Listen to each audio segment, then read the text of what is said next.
nakasanayan pa ba? Pero kagabi, halos hindi ako nakatulog.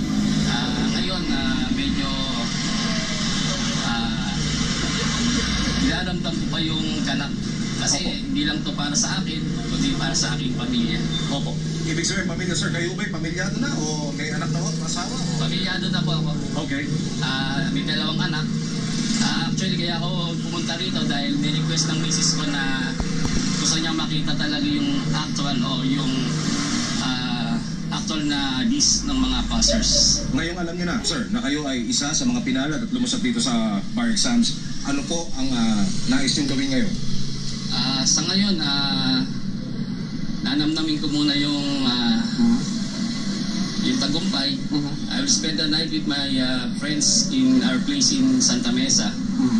Tapos bukas magpaplano na, bibisita sa mga magulang at magpapasalamat dahil siyempre hindi naman ako magtatagumpay kung hindi rin dahil sa kanila. Opo, paano niyo pa-practice, sir, yung ito pong profession na ito na kayo ay certified na abogado na po? Saan niyo po gustong i-practice ito, sir? Ang una kong choice sa corporate. Okay. Pero kung bibigyan ng pagkakataon makapagsilbi sa gobyerno, mas gugustuhin ko. Opo. Bigyan ko kayo ng pagkakataon na Ginoong Jasper na siguro po yung nanonood ang may bahay niyo ngayon. Ano po masasabi niyo? Andiyan po camera, sir. Go ahead. Sa aking misis, maraming salamat sa suporta mo. Sa lahat ng mga sakripisyo mo. 6 na taon ako nag-aaral, 6 na taon na ikaw lang ang gumagabay sa mga bata. Pero ito, nagtagumpay na ako.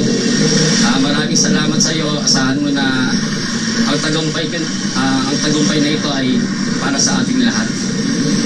Muli po, sir, mula sa buo ng News TV Quick Response Team, congratulations po. Maraming salamat. Magandang hapon and good luck.